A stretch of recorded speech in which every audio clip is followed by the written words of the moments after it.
If you want to feel better, then listen to Hurt So Good.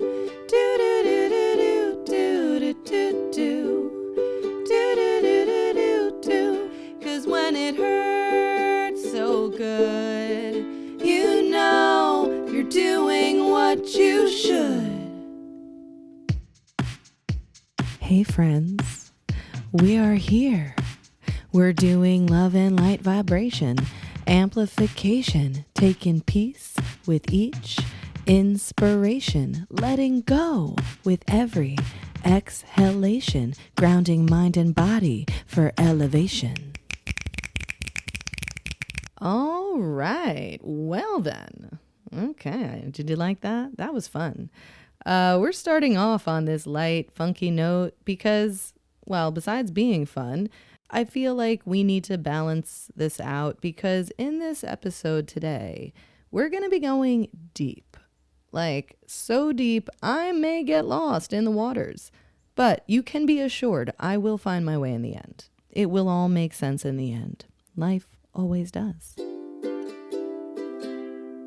So, lovely listener, before we get started in diving into those depths, let's just take a moment here to breathe, to be, to feel presence in our body, in our moment, in our life, to feel the animating life coursing through us, this vitality and this consciousness. So let's take a nice inhale. And then let it all go. Let it go. Let go of the tension in your jaw. Let go of the tension in your forehead and eyes. Let go of your shoulders and your hips. Let go of your feet. Let go of your thoughts.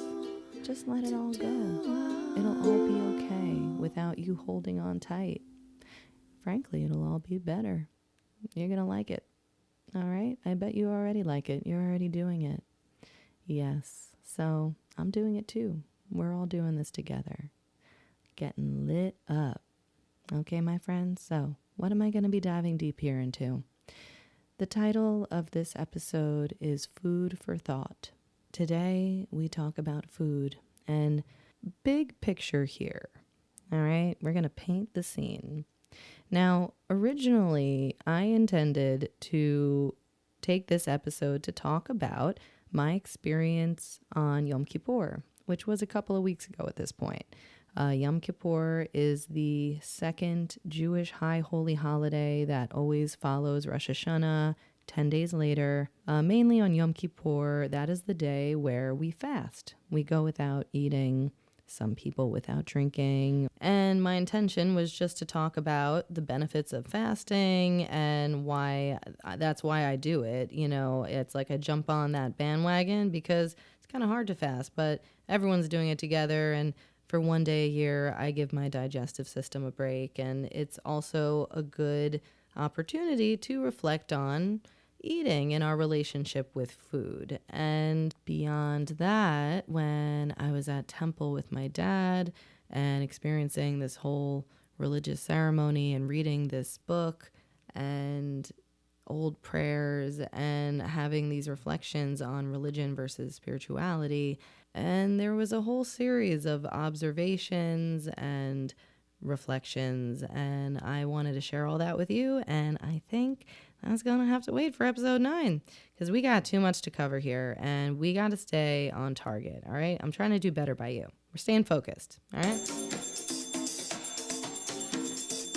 I thought it was funny today that episode 8 is about what and how we eat or ate.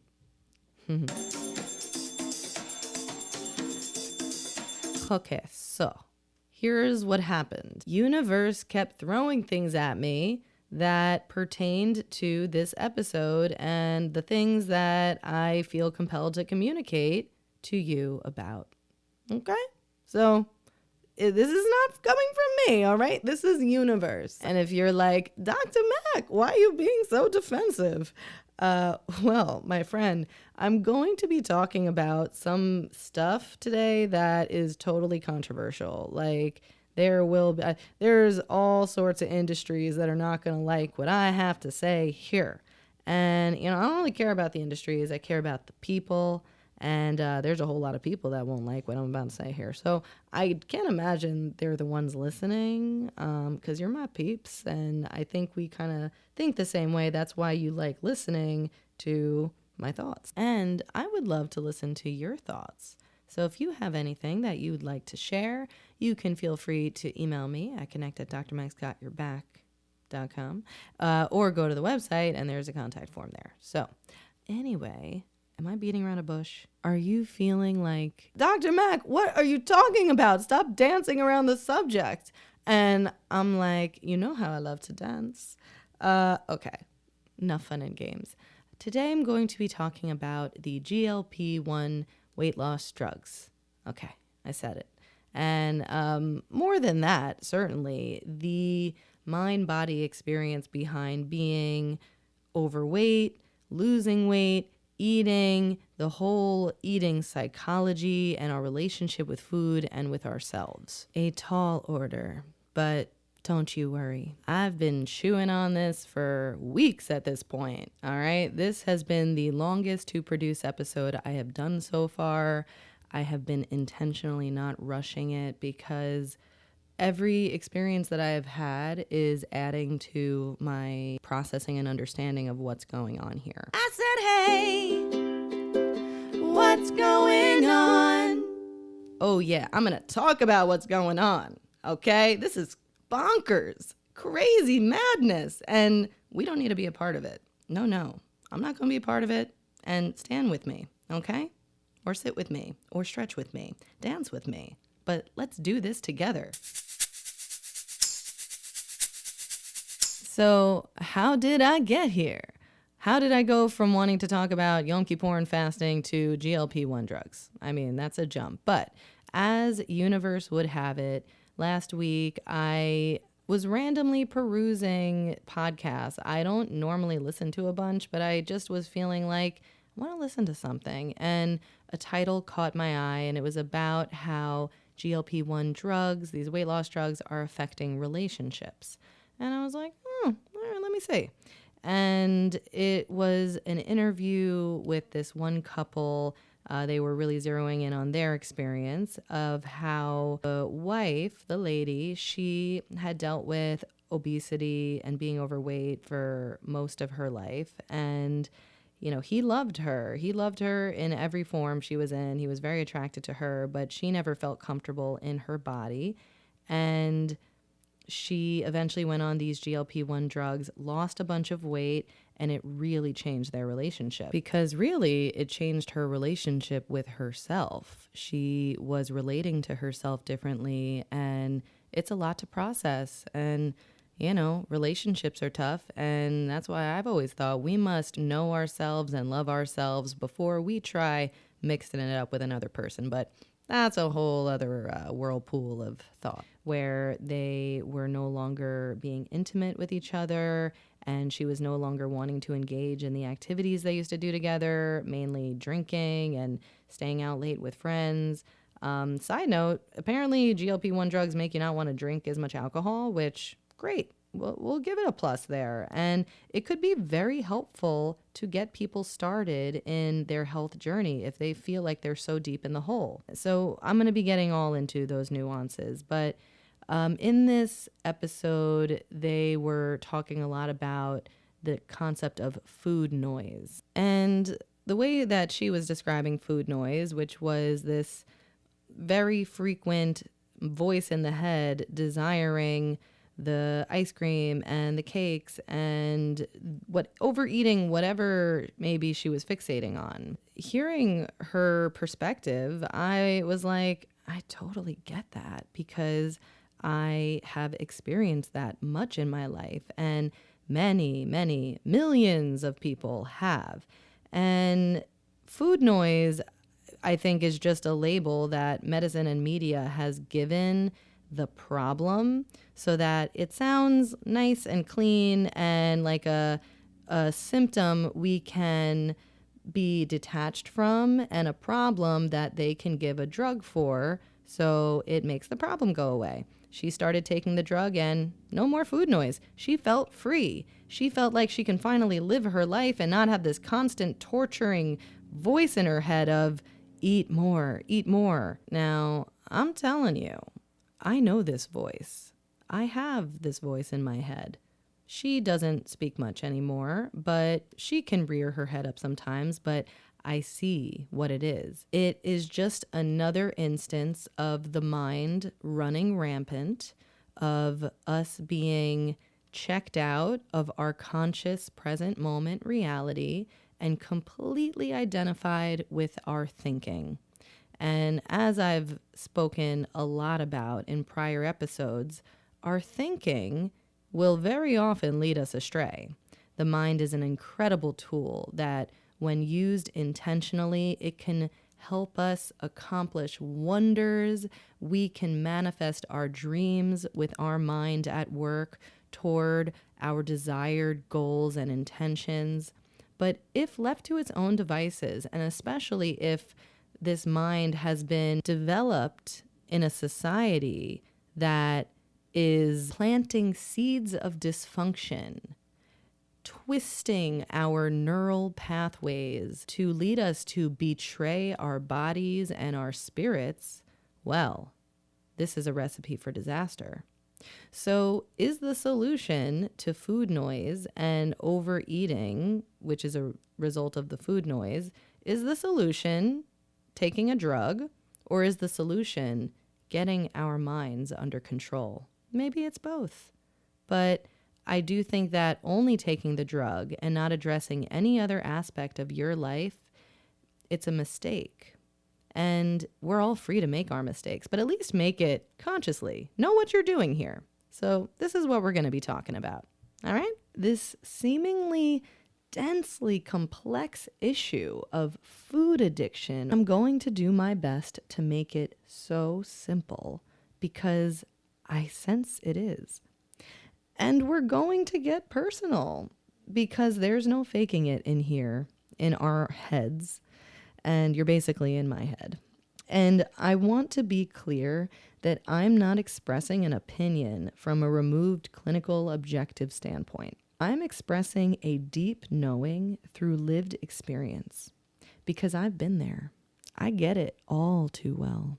I started dieting at 10 years old and dealt with food issues and body issues for half of my life, probably more.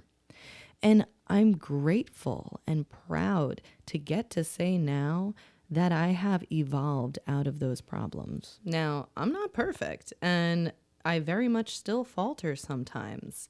And I'm going to be processing some of that in this episode here with you. But I am well on the path of having a very balanced, healthy relationship with food and my body. And I got to this point through all natural, sustainable ways.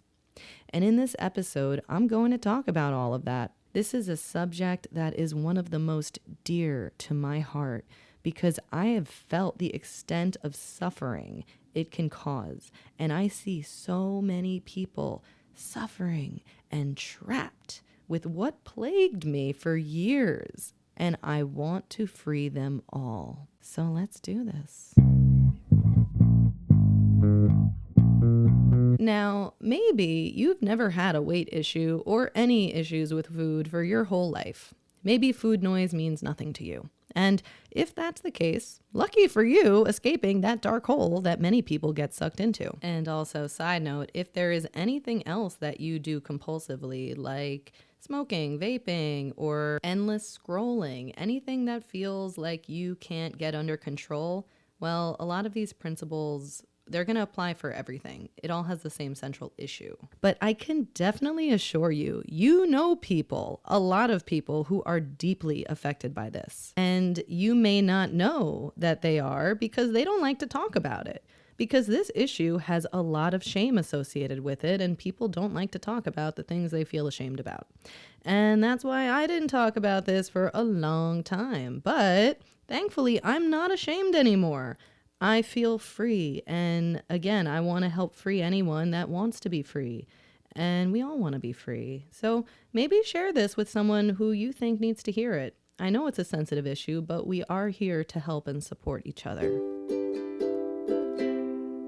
Now, before I go on to really break this all down, breaking it down, I do want to start off with this disclaimer point that there are some very real and sad socioeconomic issues behind this food situation. In this episode, I will be talking about what whole, real, nutrient dense food is, why it is important to fill our diets up with that to nourish every cell of our body, why we generally want to avoid low vibration foods that are processed and chemical laden and generally not going to help us raise our vibration, and that could lead to chronic disease. But the sad fact is that in at least this country, in the US, the foods that are subsidized by the government, like corn, wheat, soy, all of which are supporting the food industry in creating the processed foods that they are making, and then there are preservatives going in those foods so they will last longer on the shelves. It's a business, and the cheaper food is the less healthy food. The cheaper food is the potentially harmful, toxic food. And very unfortunately, the lower income people, that's all they can afford. They're trying to make a living, pay the rent, feed their family. They feel stretched for time. And these are the foods that they're turning to because they are convenient, they are fast and less expensive, and this is what they're consuming. And then this is the person that will likely be on Medicaid because they can't afford a more expensive health insurance, and Medicaid will pay for all the drugs to treat the chronic conditions that they're getting from eating that food. And you see this vicious cycle going.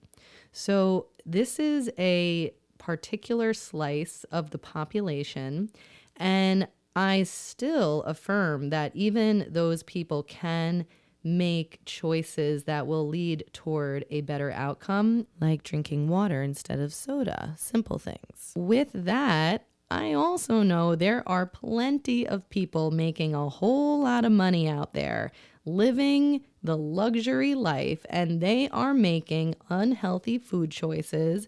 They are not taking the time to get high quality nutrient dense foods and cook them. They're not making the time to go to the gym and move their body in, or whatever they can do to move their body. They are not taking that time to take care of themselves. And generally speaking, these are going to be the people who are first to jump on that GLP-1 bandwagon. Firstly, those drugs are not cheap. Not usually. And secondly, they want the quick and easy way to get the outcome that they desire. And it is to their detriment. So I'm talking to you people, okay? I got this one patient. He was talking to me last week. I wasn't even trying to get into it with him. He has a chronic inflammatory condition where his joints get inflamed. So I'm telling him, like, hey, I think it'd be a good idea if you followed an anti-inflammatory diet. That way, you will likely have less pain in your body because you're not so inflamed. So you want to avoid all of the gluten, dairy, fried food, sugar. And he looks at me, he's like, oh, well, but I really like fried food. And then he's saying how he wants to go on a GLP-1 drug to lose some weight. And I'm like, looking at him like confused because he really doesn't look overweight. Maybe he can lose 5 pounds. And I'm like, dude, what are you talking about? Just cut out the fried food. How about you be simple? Just be simple. Stop with the fried food and the beer. And then you're going to feel much better. You'll lose those 5 pounds. You don't need a drug to do that for you. But pick your path. Pick your poison or pick your medicine. Okay. So speaking of medicine, let's get into it. Perhaps it would be best to start with the basic facts of what are even these GLP-1 drugs. I mean, some of you might not even know what I'm talking about. Most of you probably do because it is all over everything in media, in medicine. Chances are you even know someone directly who is on these or has taken them. And it's a big deal, and it's been getting bigger. I had seen a statistic that 1 in 6 Americans are or have been on a GLP-1 drug. I just looked it up now, and it's saying that approximately 12% of U.S. adults have reported ever taking these drugs, with about 4% currently using them for conditions like obesity or type 2 diabetes. These are relatively high numbers considering the population of America. We're talking millions of people here. So the GLP-1 agonists, as it's called, and GLP-1 stands for glucagon-like peptide 1. A natural hormone, glucagon, that your body produces in the gut after you eat. It's a peptide hormone that tells your brain that you're full. It slows your stomach emptying, and it helps the pancreas release insulin. A peptide is a short chain of amino acids, and a bunch of peptides then create a protein. It's a synthetically created form of that.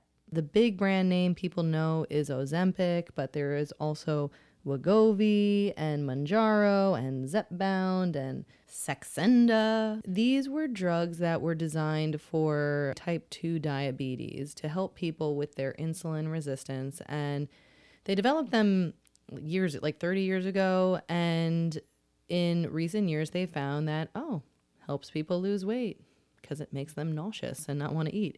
Okay, I'm going to try my best to stay positive here. We're sticking with the facts. So basically, I just watched a whole video on it, but these drugs inhibit or slow down gastric emptying, which is the emptying of your stomach to go to the rest of your intestines to get absorbed and digested, all the stuff you just ate. So it's slowing down your stomach. And thusly, people are not going to be as hungry. And so as I suppose mental side effect of that is they are experiencing less what they're calling food noise. And again, just to drive this point home, what is food noise if not the mind fixating on food for a plethora of reasons that I will be going into. And then the human with that mind identifying with those thoughts, thinking they are those thoughts, letting those thoughts control them, and then their actions, and thusly overeating. And so once again, this is an issue of the mind, and we can do something about that because it's our mind and we get to train it in the ways that we want to, but it takes repetition to rewire those neural pathways to start leading us to different outcomes. Okay, so what am I getting at here? Well, clearly people, particularly in America, I know this is spreading all over the globe, but I'm going to speak to the American situation because that's really all I know. And I'm just going to talk about what I know. And I most certainly do know about the struggle with weight issues and the emotional, mental, and physical discomfort of feeling overweight and feeling kind of outcast in society. It is a health issue on several levels because it affects someone's physical health, what's actually happening physiologically. It affects the social, emotional health in our ability to feel connected to our community. It most certainly affects our mental health because many people who are overweight will fall into habits like people pleasing, to try to fit in, to try to be accepted. And then we're not being true to ourselves. Thus, we are betraying ourselves. We're out of alignment. And it starts to really feel dissonant inside, not good. And it all weighs on us, literally and figuratively. So this is a very multi-level issue. I just touched on some of the mental and emotional impact, and now let's talk about the physical effects. No matter what, it is a health issue to be carrying around extra weight. I remember in the cadaver lab in chiropractic school is where we're dissecting dead bodies. Good times. That was not my fave, but it was interesting. And I remember the instructor saying something about how for a single pound of fat, like adipose tissue, the body has to form 1 mile of capillaries, which are the teeniest tiny blood vessels, because the fat needs a blood supply to stay alive. And so, if it didn't have blood supply, it would be necrotic, which means dead and decaying, and we don't want that. So we need blood supply to every cell of our body, and if we're carrying around a bunch of extra adipose tissue that is fat, well, then it will add extra strain on your circulatory system, because every time your heart pumps to get blood circulating throughout your entire body, it's got to go a bunch of extra miles for every extra pound of fat you have. And then there's visceral fat, which is fat that surrounds your visceral organs, like your liver or your kidneys. And it's all pulling energy and resources away from your vital organs that are already just trying to do their best to keep you surviving and hopefully thriving. So being overweight is a big health problem.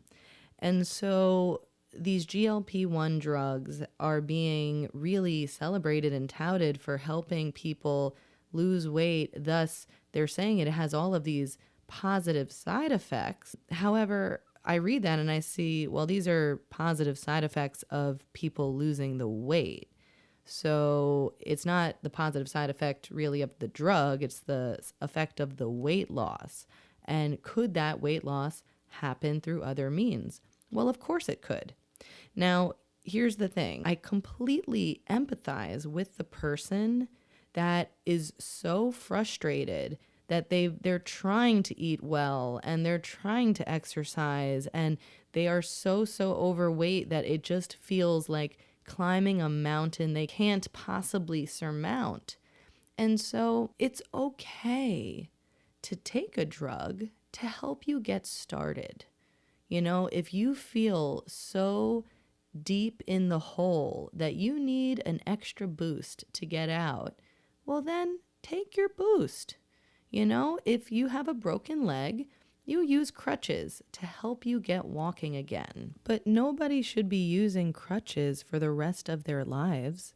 Certainly if we're lucky enough to have 2 strong legs to stand on. Where I really see the problem is that people are not being educated properly in mass about the path that they need to follow to get to their goal, which is health and strong, fit body.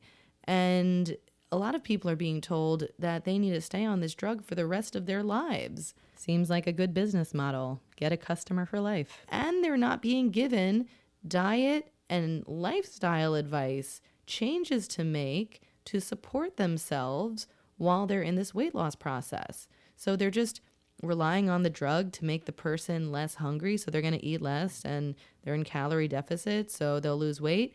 This is like the laziest situation I've ever witnessed. It's appalling. We got to do better by the people. Oy. The people. What about the people that say, I do all the things. I eat only healthy food. I limit my portions. I exercise. I just can't shed this weight. What about them that feel like they need the drug? Well, to them I would say, well, if that were me, I would go to a functional medicine doctor, like Dr. Mark Hyman.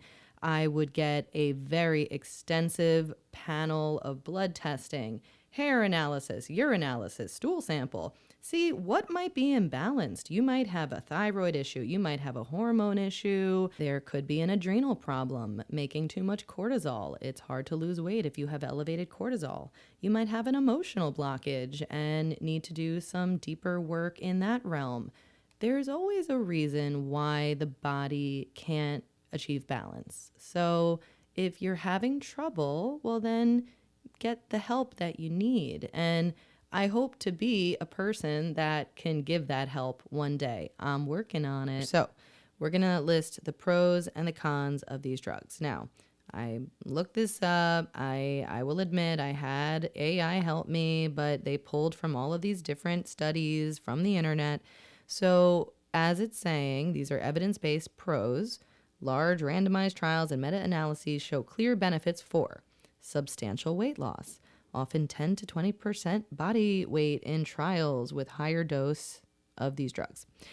Improved blood sugar control in type 2 diabetes. Now, side note, type 2 diabetes, that has been proven that that can be totally reversed with dietary and lifestyle changes. All right, if we change the food we're eating, we're not going to have all the blood sugar regulation issues, but just saying. Cardiovascular benefits in people with overweight, obesity, and or diabetes. All right, now I mentioned the whole thing about the capillaries and like the strain on your circulatory system. So of course there's going to be benefits from taking a drug that makes you lose all that extra weight. Okay. Metabolic and multi-organ benefits. Improve blood pressure. Of course, blood pressure will improve if it doesn't have to pump blood to miles and miles more of blood vessels. All right, this is clear. Multi-organ, all other organs have benefits. Everything in the body will benefit from the added strain of excess weight being taken away.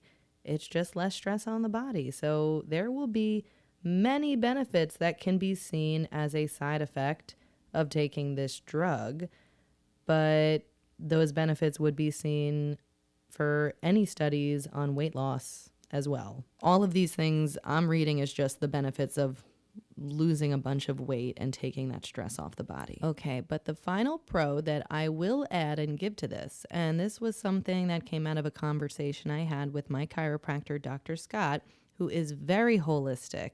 And when he brought this to my attention, I thought, okay, good. I want to give the whole picture here.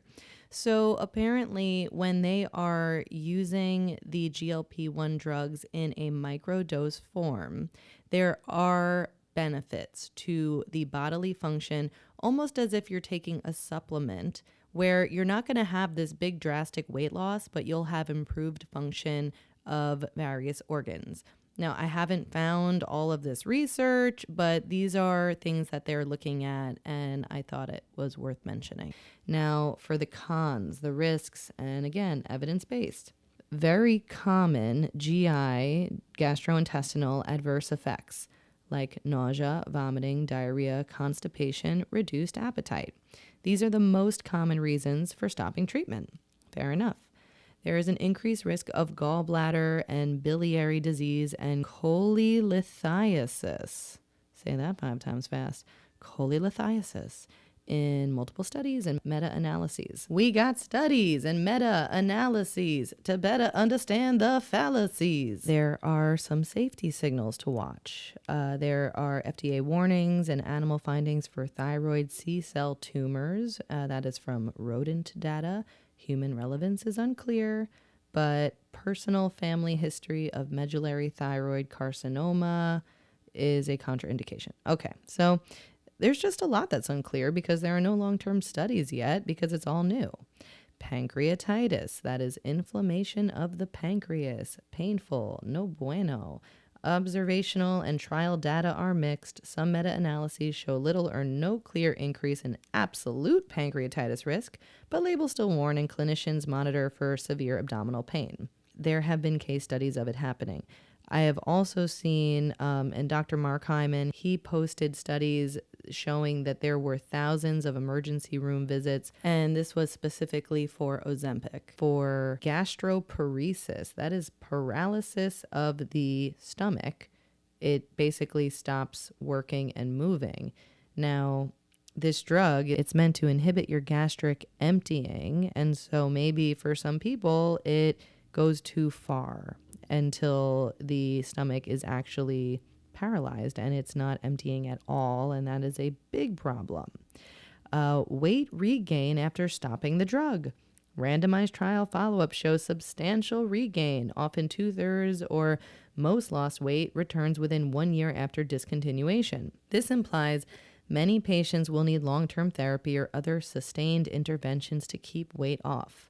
Bingo! This, okay? okay, take the drug, but then we must also combine that with getting those healthy habits in your life so that the habits will support you once you go off the drug. If you change your lifestyle, your whole life will change. It's all about the style. All right? Okay. Now, I also had just watched a video that some news channel had shared interviewing all these different doctors about it. I will include a link to that video in the show notes if you'd like to check it out. And they were talking about the pros and cons as well. And they had mentioned there are some rare cases of a hypersensitivity reaction where people have even gotten anaphylaxis, which is they can't breathe. They mentioned the pancreatitis, and this was a big one because, again, if the doctors are not addressing the diet and lifestyle with the person they are prescribing the drug to, this is a huge issue because if you're losing a bunch of weight really fast, it is shown to then have a loss of lean muscle mass. And lean muscle mass is very important. It's tied to increased metabolism. That helps you lose weight naturally. Better immune function. That helps you survive this world. And quality of life. That makes your life better. So we need lean muscle mass. And so if you're taking this drug and losing all this weight, it's very important that you then up your protein and weight train so that you keep your muscles. You need those muscles. Come on. It feels so much better with muscles. They were also saying that you should up your fiber as well, and that helps with blood sugar regulation. Some people can have reactive hypoglycemia with this because of the insulin effect, and so they recommend a low-carb diet. All right, so there are people that I know on this drug that they do not change a thing about what they're eating. They're just eating less of it. And so they're not actually getting any healthier, and they're losing muscle mass, and they will be worse for the wear. So you can use this to help you along to a healthier, stronger body, or you can use it to be a pawn for the medical and pharmaceutical and food industry. Oh, yes, I said that. I'm not throwing shade. I'm casting light. All right, what else do I have to say about that? Let's take a look at how we got here. Okay, so we have this society here. And in our society, they have built this image that is held as an ideal for the way a nice body should look, you know, for both a man and a woman. And generally it is a fit, you know, not overweight body and maybe some level of muscle tone. That is depending on, you know, people's preferences. But we know that there is like the celebrity ideal, the model ideal. And you know, maybe now it's a little healthier than it was back in the 90s and early 2000s when it was like, you know, the super duper anorexic skinny was held to be like attractive. Now, you know, we want a healthy amount of muscle on a human, and that's so true, and I'm with it. I like it too. But there is this ideal, and that gets tied into, in very early life, a person's sense of value and worth and inclusion in the community. You know, if you're popular in school or not, and maybe it feels harder to get through if you are overweight. All right, I'm raising my hand. I was there. I was that kid, and I felt awkward a lot, and I got really twisted up from that experience. For so long, I would think of my body with disdain or shame, certainly not love and appreciation and gratitude. I never thought about all of the incredible functions of my body, how lucky I was to be healthy and have 2 feet, 2 hands, 10 fingers and toes, and a strong heart that's always beating, and my lungs that are always breathing, and a digestive system that can process all of the food and drink that I consume. You know, I wasn't thinking about any of that. I was just constantly fixating on what I didn't like. And that made me feel pretty bad, pretty low vibration, low frequency. So I am so grateful that I have awakened out of that false illusion, because in reality, there is so much more right than wrong and so much more to be grateful for. All right, so we have the society and these ideal images of what a body should be.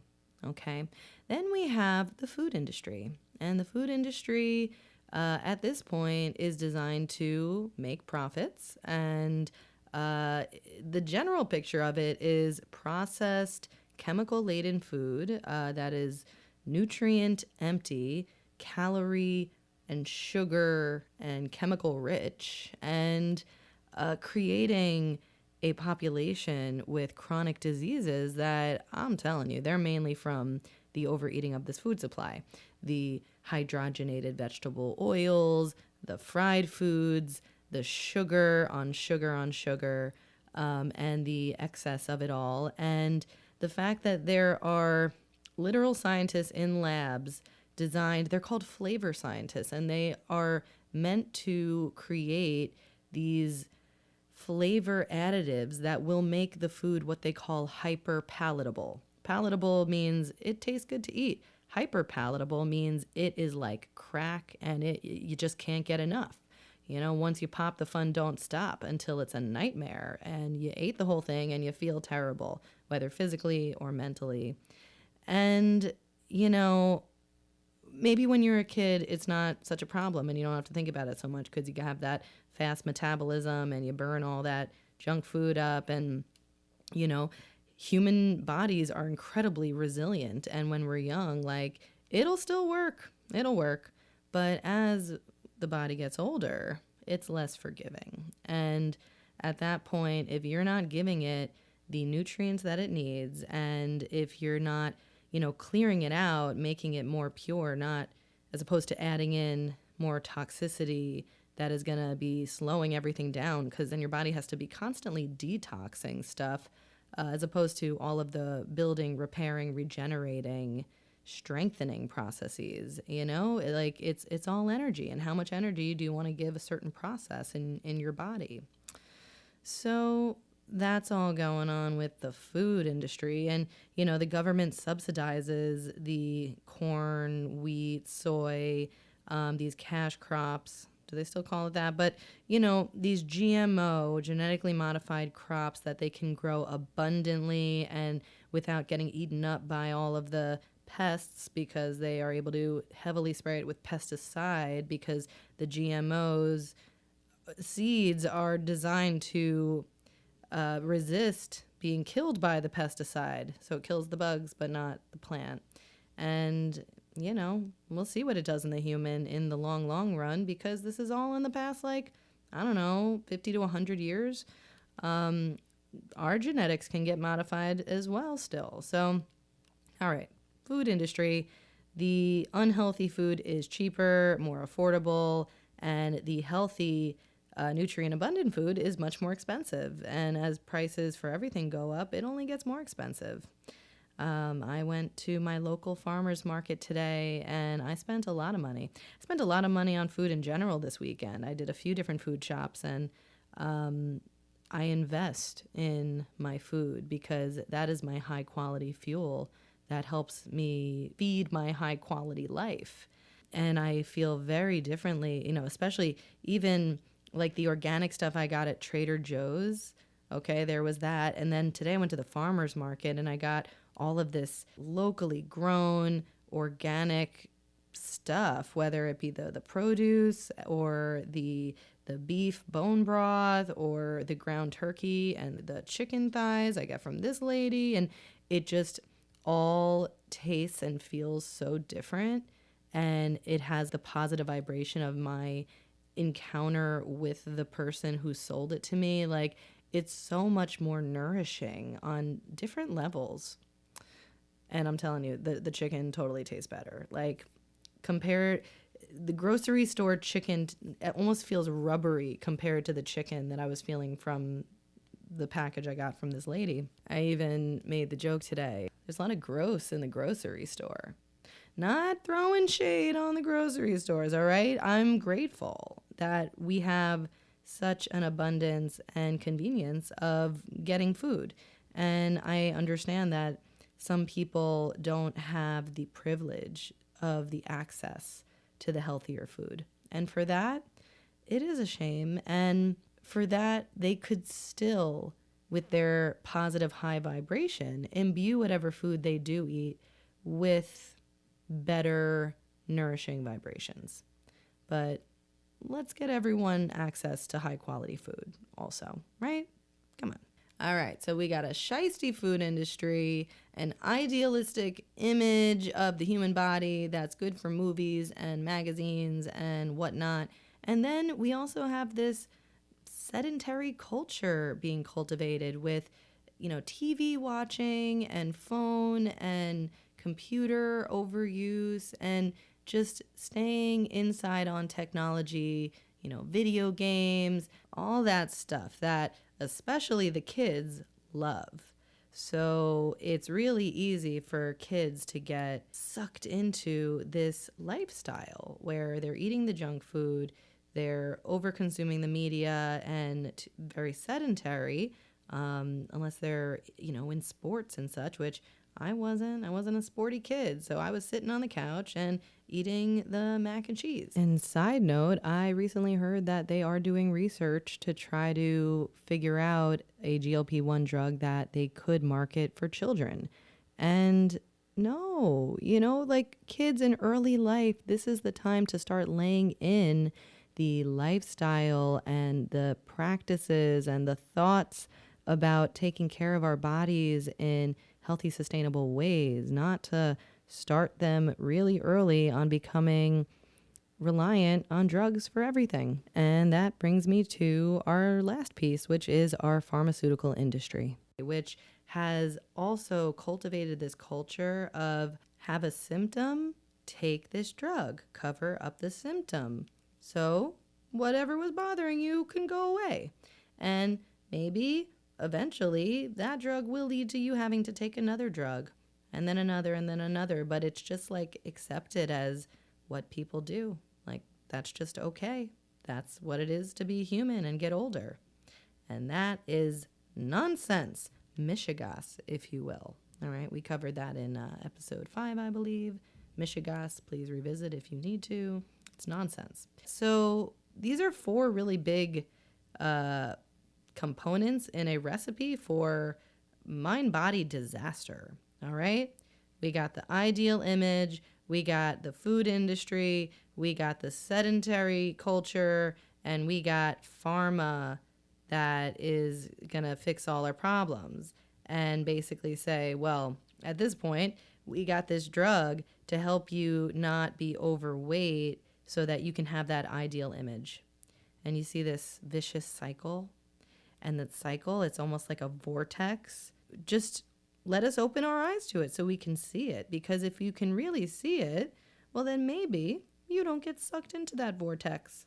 And maybe you know the other way to go. Because there is another path that leads to so much more goodness. Okay? And just to drive this point home, let's talk about body image a little bit more. This is all belief system stuff. And this touches on some of the stuff I talked about in episode 5 as well, where I talk about Eckhart Tolle and what the mind is and what the ego is. And so with that, anything that's a belief system is a thought.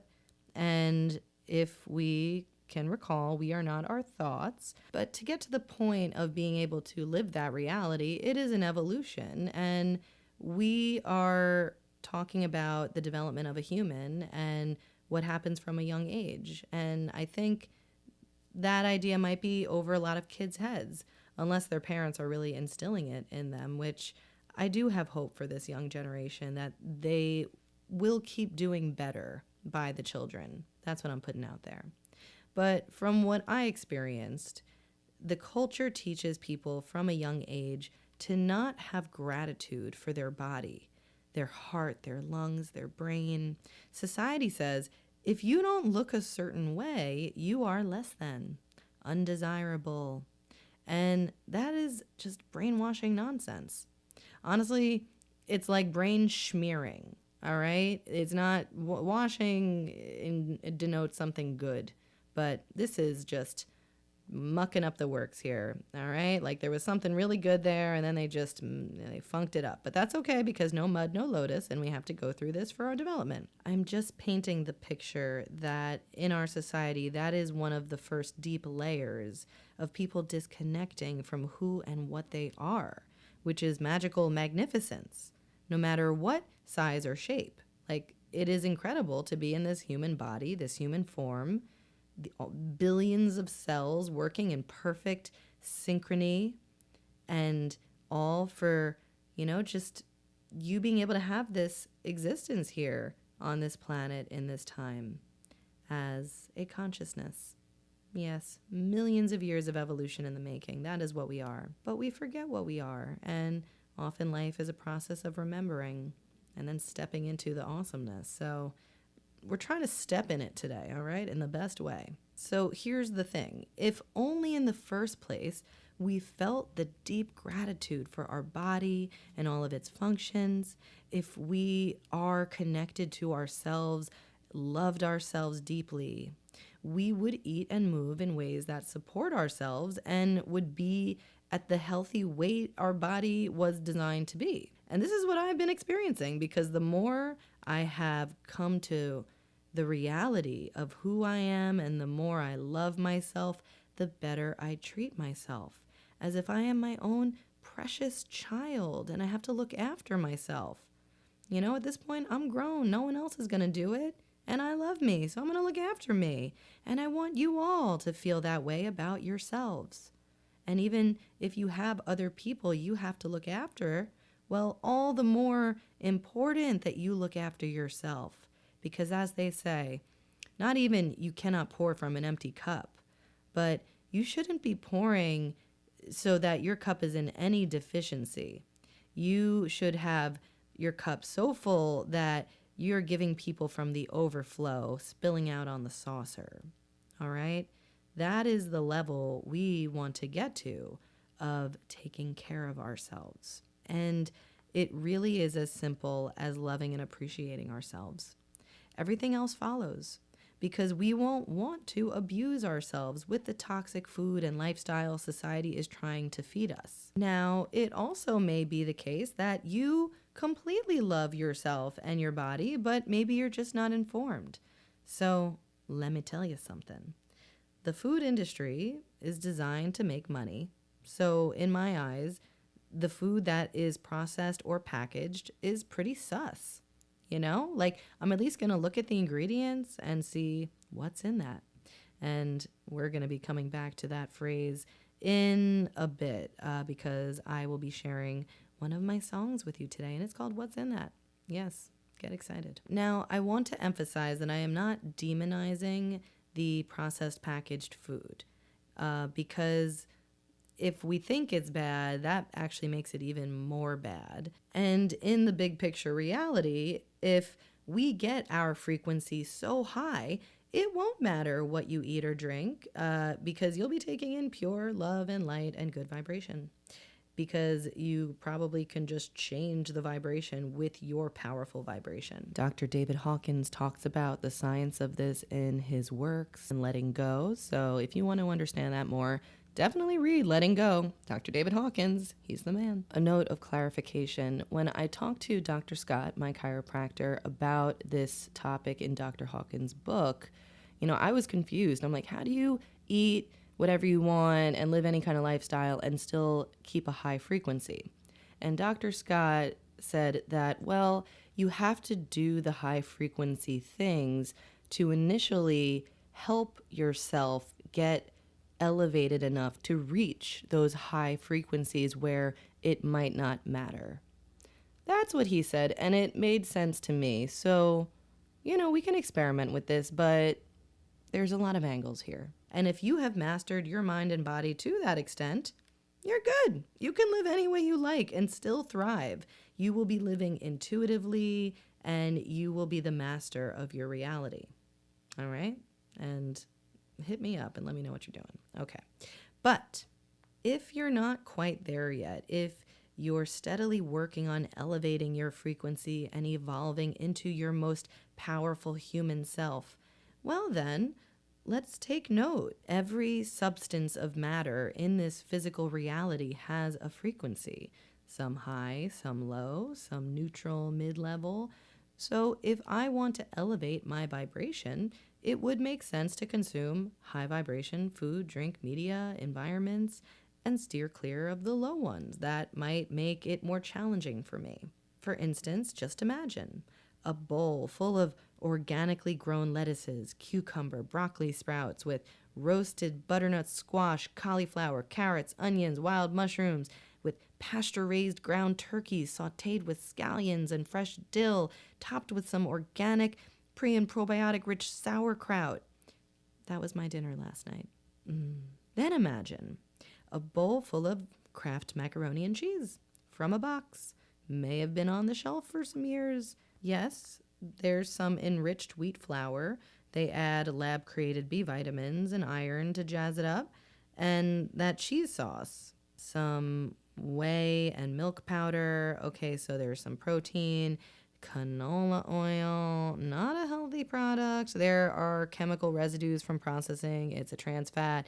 The molecular structure is changed in the processing, and it's from GMO crop. So low vibes. Plus a bunch of preservatives to keep it edible on the shelf for years. Okay. Which bowl carries a higher frequency? This is obvious, okay? There is more life in that first bowl. So I want to eat more life. If you are what you eat, then eat the best stuff.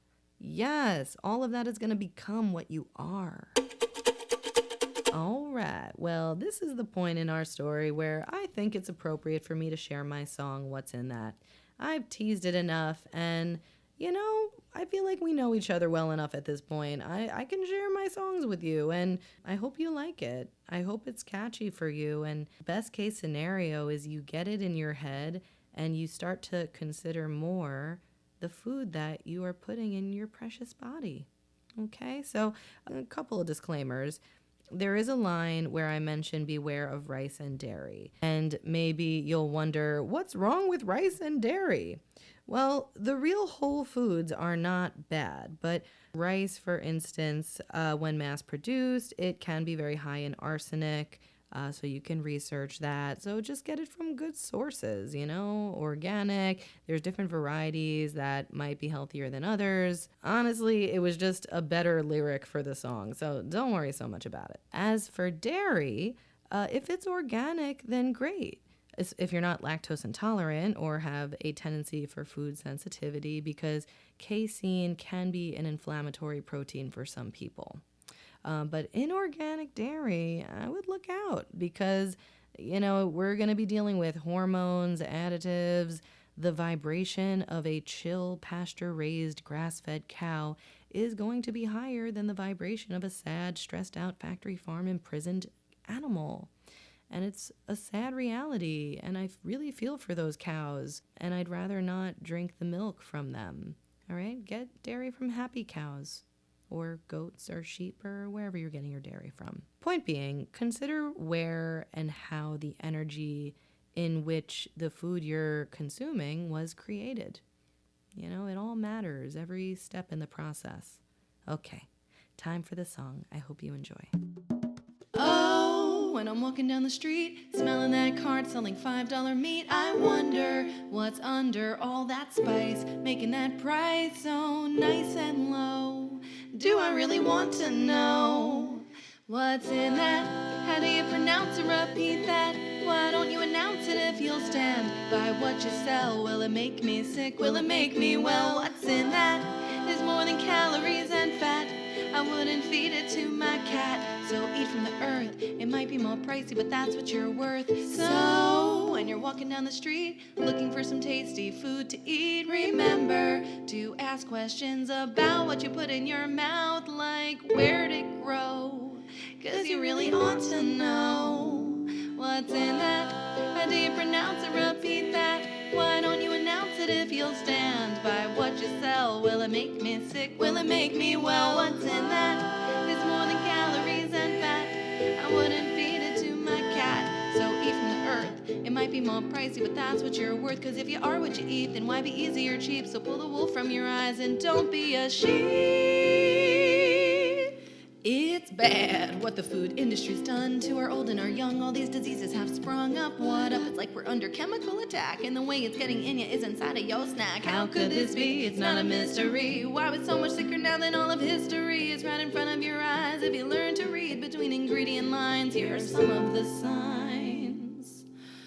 Words like hydrogenated, butylated shouldn't be so complicated. What else? How about GMOs? OMG, look how it grows. Beware of corn, soy, rice, and dairy. Long-term health effects are scary. Always be wary of anything fat-free, sugar-free, natural, easy. If it sounds too good to be true, it's probably not good for you. Another big clue is sugar at the top of the list, and all of its synonyms messing with your insulin. Whether it's brown pure cane or high fructose syrup, limit all of these and your health issues will clear up. So cheer up, cause you could be well. Follow this advice and you'll be healthy as hell. And start eating clean, fresh and green, grass-fed protein. You'll be feeling so fine, energized and alkaline. And don't forget to ask, what's in that? How do you pronounce or repeat that? Why don't you announce it if you'll stand by what you sell? Will it make me sick? Will it make me well? What's in that? Is more than calories and fat. I wouldn't feed it to my cat. So eat from the earth. It might be more pricey, but that's what you're worth. What's in that? All right. Well, we've got information. We know stuff. How do we bridge the gap between knowing and doing? Because this is a lot more than knowing what the right stuff to eat is. Because while it is extremely helpful to nourish your body and eat the right stuff, if someone is dealing with food noise, as they're calling it, and overeating issues, well, there is a bigger psychological and spiritual issue to be dealt with.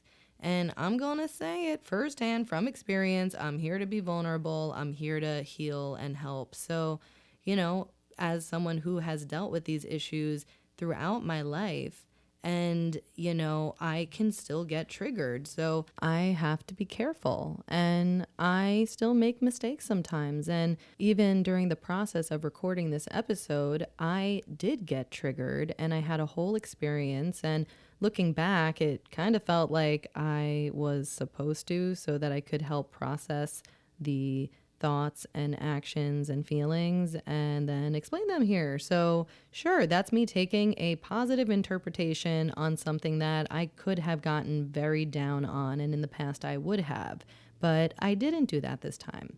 But basically, I did have an overeating episode, and it was because I leaned into a combination of triggers, and I'll be totally straight up with you here. I partook in some cannabis, and then I sat down on the couch and I got sucked into a TV show. And I know for myself, when I combine those two things, it flips a switch in neural pathways that want to overeat. And maybe it was just the TV show, it was the late at night. Binging a TV show can often lead to binging food, but I know myself, and those two things should never be combined. And I move forward with more awareness and more consciousness. And those two things make me feel more elevated and powerful and will lead me to make better decisions. So I think a lot of times it's really a matter of knowing yourself and being really honest with yourself. And then being compassionate and forgiving yourself and allowing yourself to move on. And don't get hung up on what you did in the past, because we must be present in order to move toward a future that lights us up. Again, I know how deep the struggle is with food addiction, and I think all addiction rises out of the same source, which is disconnection from source and from self, which feels terrible to be disconnected from the sense of what we are and how magical life is, and seeing the magnificence in the existence of everything, it's like that is everything with the light on. And when we disconnect, the light goes off and it gets dark. And so then we seek external ways to feel better, and there's many, many ways people try to feel better. Where food addiction is different is that unlike cigarettes or drugs or alcohol, you can't stop eating cold turkey. You can totally stop eating hot turkey though. Sometimes enough's enough. We must eat to nourish and survive and thrive. But we can help ourselves by not eating the processed manufactured foods that were designed to be addicting. But again, as I said, you could avoid those foods like I do and still fall into it. There is still the food noise that can come. And all that is coming from something else. And it is disconnection from source and self. Now you might be thinking, what? What'd she just say? I know it sounds really vague, but it is the big idea of what is happening. I can and will break down into more tangible reasons why we overeat. Firstly, eating is primal. It is something we have a very biological urge to do. It is a reptilian brain function, like must eat, must mate, must survive. We gotta eat, okay? But layer on top of that, it is a sensory experience. Food tastes good often, we hope so. Feels good in the mouth if it has a nice texture. It gets you into your body.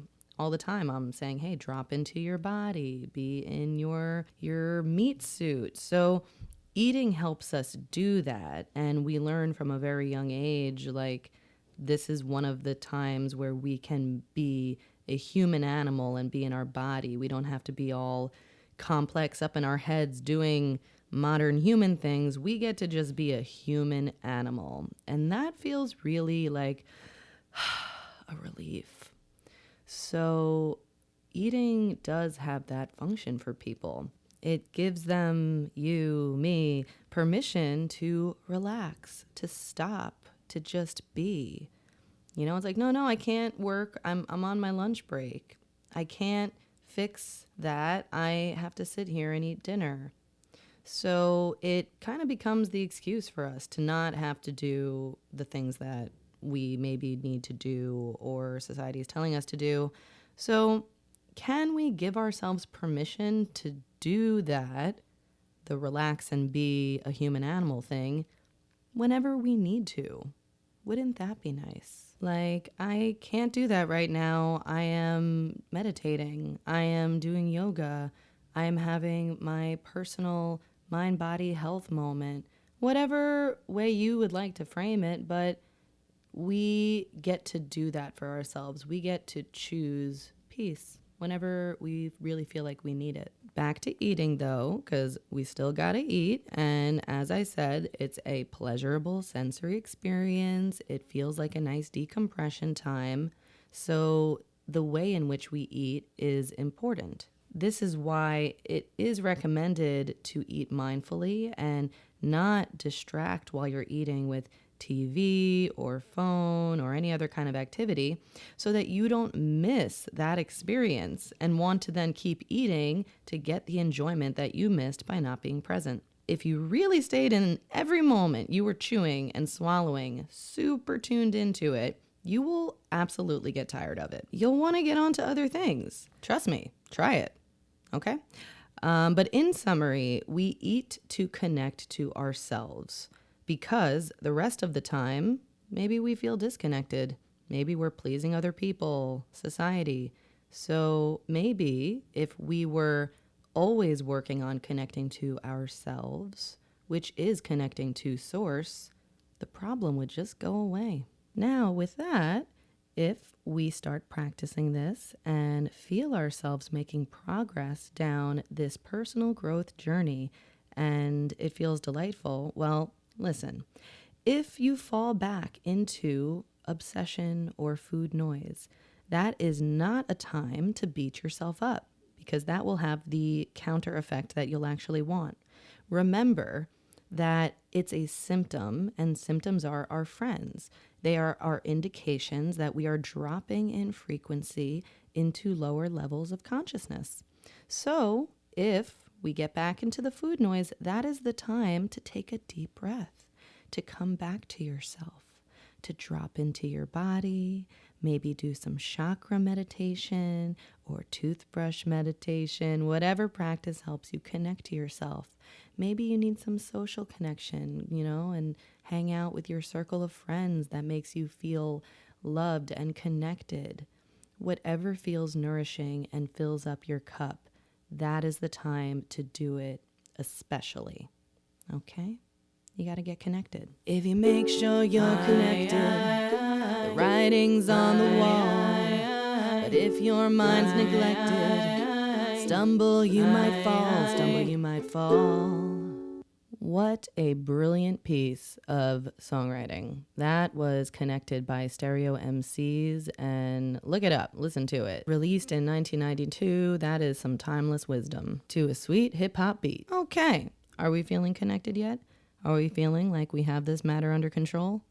Oh, control is a strong word to use, but just to further emphasize the point, back in the day in 2014, I wrote this song called Rewind and Replay out of the depths of the struggle I was going through. And in the refrain, it goes, "It's as if just one more bowl will fill the need and make me whole. Spoon in hand, I dig the hole. I dig the hole." And this could really be applied to any addiction. Again, we're trying to feel whole. And the ways that we go about trying to feel whole, if it is grasping for an external source, food, drink, gambling, drugs, alcohol, social media, overconsumption, TV, if these are the ways we're trying to feel whole, we are digging the hole. We're making it worse. All right? So how do we get out of the hole? We got to get out of the hole. We get out of the hole by getting connected, by becoming more consciously aware. When we become more conscious, our frequency is elevating. We are literally getting to higher frequency brain waves. And so we will not be inclined to do low frequency activities because those are done out of unconsciousness. And this is the stuff that I touched on in episode 5 when I talked about Eckhart Tolle and the power of now and our consciousness. And if you're not familiar, maybe revisit that episode or read his work. I also really love The Untethered Soul by Michael Singer. He explains it really well. But we're talking about unconsciousness, not being in the driver's seat of your mind, not being present. And so not getting body signals or not caring about the body signals because something else has taken over. The mind is what's experiencing the food noise, not the body. This is central because we can see this is just another condition of being completely identified with the mind as opposed to being present in the brilliant body, in the beautiful moment. Every other reason is secondary to someone already being lost in the mind. Boredom, avoidance, loneliness, dopamine needs, hijacked by hyperpalatable foods, stress. Eating can stimulate parasympathetic rest and digest mode temporarily. So people, as a result of stress, will eat and then they can feel relaxed for a moment. Habit, etc. These are all secondary symptoms. If we are present, if we remain conscious, as Eckhart Tolle teaches us, all of that goes away.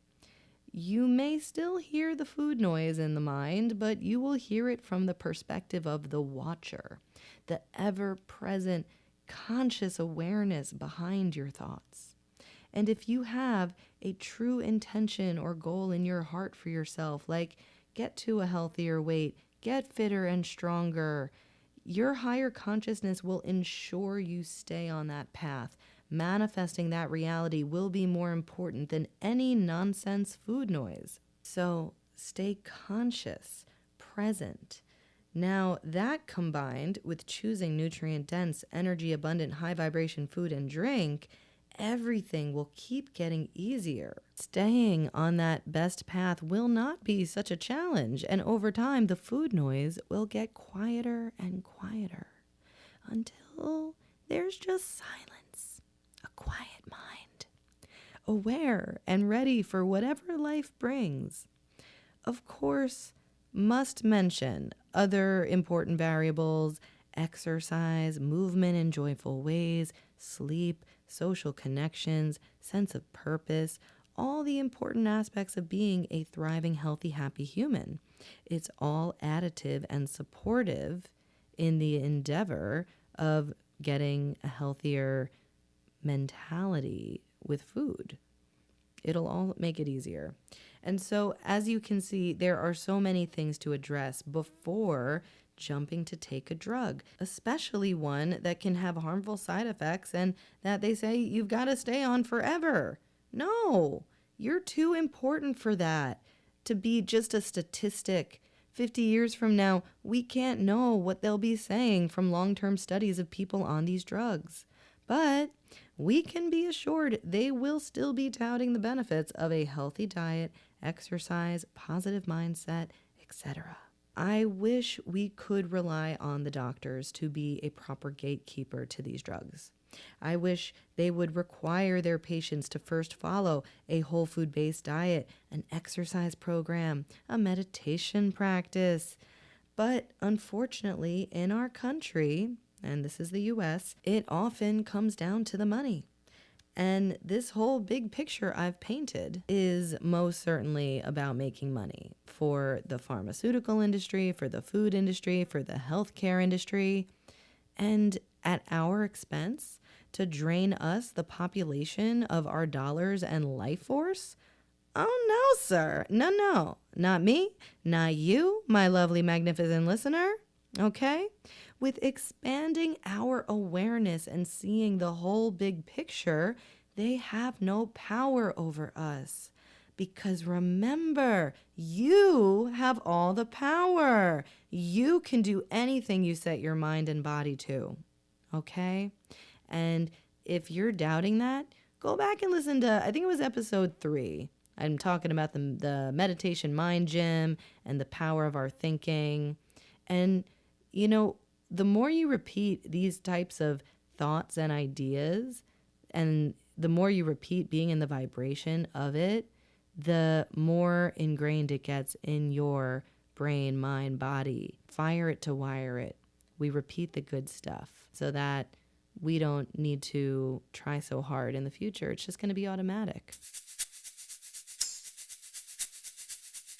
All right, so you see, we really did take this seemingly very complex issue of food noise and food addiction and all of this psychological, emotional density, and we simplified it here. It really is as easy as becoming more conscious, more awake, which isn't necessarily easy, but it is simple. And it gets easier with repetition and time. We just have to keep feeding ourselves the good stuff, reading the books, eating the nutrient-dense food, surrounding ourselves with elevating high vibration people, leaning into our curiosities, doing what we love, working out, feeling ourselves getting stronger over and over again until it's who you are. Someone who takes care of themselves in the best ways they can, who wires their mind with positive thoughts, who can be present in their body, in their life, and generate a high, healthy vibration for their loved ones and their community and the world. Yes, that's the compelling vision that inspires me, that makes me strive to do better for myself, because it's not just about myself. It's about everyone else, everyone I love and care about. I want to show up for the people of the world as my best, brightest self. That's how the world gets better. Not by endless dialogue on what's wrong with it, but by loving on it. And first, we really have to love on ourselves. And it's a sweet joy to do that. Do you struggle with that? 'Cause I get it. I used to. But let me help you get started. I love you so much, even if I've never met you. just based on the fact that you're listening right now, because it means you're resonating with me. And there is a saying, love is the recognition of yourself in another. And it's true. We have a shared consciousness, shared experiences, thoughts, and feelings. I see you, figuratively speaking. Don't freak out. I don't really see you, but I see you. And I see a magnificent human being who is doing their best on their path to grow and evolve. And that is gorgeous. And just keep going. And I'm here to help and support you. And if you want to help and support me, I would be honored if you would leave a 5-star review on whatever podcast streaming platform you are using, as well as subscribe. And beyond that, if you want to get in touch with me on any of this content that I discussed, or if there's anything you would like me to talk about with my perspective, then please email me at connect@drmaxgotyourback.com, or you can head to the website, drmaxgotyourback.com, and use the contact form. There is also now the Products I Love page where you can check out all the products that I use basically every day, and you can go through there to get them. And I feel like I just have to mention there is also the music education page where there is a music video to that song that I shared with you earlier. What's in that? The music video is absurd. Like, it's mildly embarrassing, and maybe I should take it down, but also I feel like I shouldn't be perfectionistic like that. And it was a moment in time, and that was my expression. All right, I got nothing to hide from you. We're buds. Come on, no judgment in this zone. Okay, my friend. Well, am I ever gonna be able to land this plane? Don't you worry. We're going to get us back on ground safely, but I need to make my closing remarks. We've come to the point where it's time to put the icing on this cake that we baked up here. And don't you worry, this cake is organic, locally sourced ingredients, low sugar. So what are the ingredients in this icing? Well, first, I had logged on to Instagram someday in my recording, and this quote from Dr. Mark Hyman came up that I felt was perfect. So I want to share that with you now. In our fast-paced, media-saturated, overworked, overstressed, underactive, overfed lives, choosing health is a revolutionary act. But revolutions start with small changes that are specific, measurable, attainable, realistic, and timely. SMART goals. That's the acronym for SMART goals. Specific, measurable, attainable, realistic, and timely. And that really felt like a perfect quote summary of what I was talking about here. All right, this is the picture of society, and it is time for us to take back our power. Take it back? We already have it. Just like tap in. Tap it like a well, all right? You have a well of power inside of you. And stop looking outward for power because you got to tap in the well. It's inward.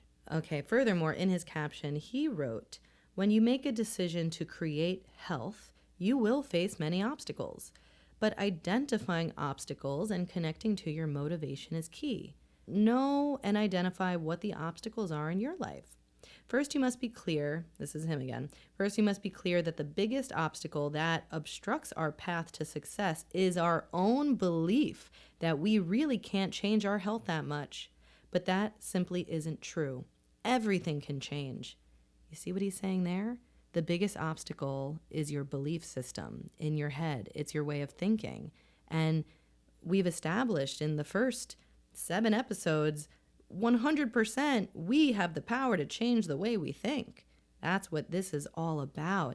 Let us choose the helpful thoughts and let us notice the not helpful thoughts, the ants as they call them, automatic negative thoughts, ANT, okay, or the intrusive thoughts. And let us just notice them and remember, that's not me. That's not who I am. That's just an old neural loop running. And, oh, let me choose this nice thought like I have all the power and I get to live the life that I want to live.